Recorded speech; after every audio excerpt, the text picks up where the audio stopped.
ચાલો ગાઈઝ, સ્વાગત છે તમારું આજના એક નવા બ્લોગ વિડીયોમાં. તો ગાઈઝ, આપણે આજ ફરીવાર મકાઈ સાયલેજ લેવા આવી ગયા છે. જો હું તમને બતાવું, એક આરી સાયલેજની કઠીઓ પેલી આપણી ગાડી કોટે લગાવી છે. હજી કોટે પર તો નહીં ચડાવી, હવે લગાવી છે.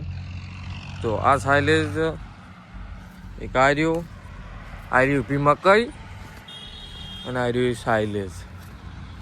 આર્યું ને આર્યું પંજાબનું સાયલેજ છે. પંજાબનું બાયપાસ મગાવેલું છે.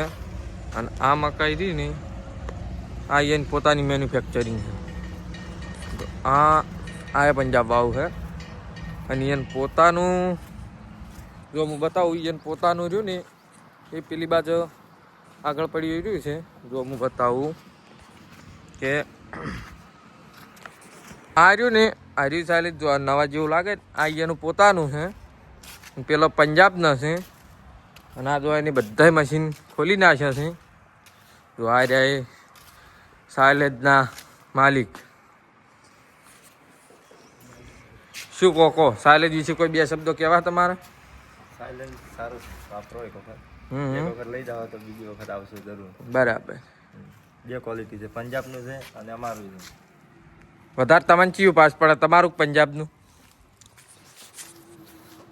મને તો પાસ પંજાબ કરતા તો એનું સારું પાસ પડે. પંજાબમાં થોડીક ઓછી મજા આવે, પણ એનું પોતાનું મેન્યુફેક્ચરિંગ વાળું એમાં મજા આવે છે.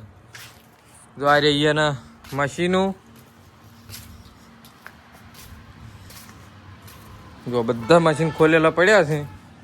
રિપેરિંગ કામ ચાલુ જ છે. જો મારી બ્લેડો ખોલીને મિલી કીધી છે. જો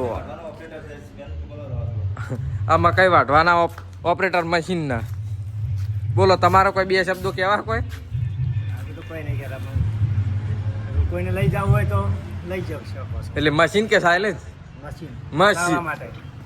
બરાબર. હા, ડાયરેક્ટ કે પેકિંગ કરે? પેકિંગ કરાવો તો કરી. બરાબર. તો ગાઈઝ, તમારા કોઈને જોતું હોય તો કોમેન્ટ કરજો. ડાયરેક્ટ મકાઈ ઊભી હોય ને તો ડાયરેક્ટ પેકિંગ થઈ જાય. અને કાપી હોય તોય.